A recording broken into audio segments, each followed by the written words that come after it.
Mira, aku seneng banget bila EDW iki saged hormat adat lan tata krama. Ora kan lho saya sing kepengin hormat adat lan tata krama kaya awake iki. Inggih Mbak, kadang-kadang kula rumaos utaminipun wonten kalangan muda niku tata krama sampun ditinggalaken. Lah zaman saiki rak wis modern, tata krama iku ora ngaruh, sing penting bener. Chris, bener sih penting. Tapi tata krama iku golek hormat marang wong liya. Saiki kowe ngomong berdekatan tata krama. Malah maksud terlalu formal.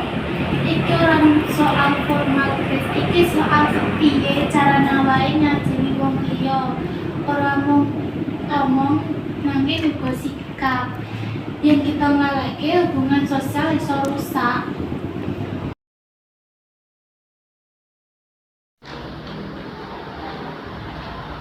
Iki ora mung soal formal, Chris. Iki soal piye carane awake serius kabeh.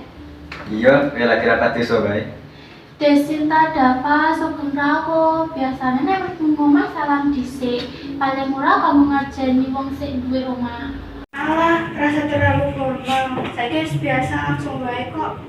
Bisa wae biasa Desinta, tapi ada awake basa Jawa ngajari awake supaya ora ngaleke tata krama. Salam iku tandha nek awake ngajeni wong sing duwe omah. Dayan kabeh kudu resmi. Prep iki kok angel banget, Mbak.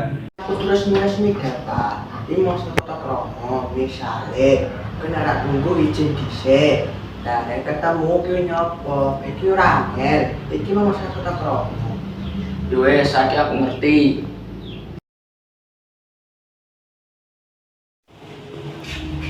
Nah, kabeh saiki kowe wis do ngerti pentingnya tata krama.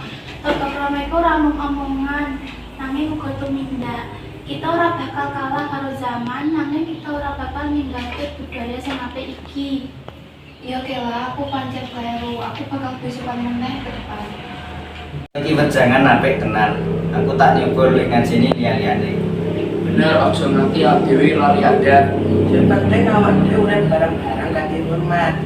Tata krama iku dudu aturan sing kaku, nanging aturan sing marake awake dhewe rukun. Iya, bener banget. Sekian drama pendek dari kami. Bila ada kurang dan lebihnya kami mohon maaf. Wassalamualaikum warahmatullahi wabarakatuh.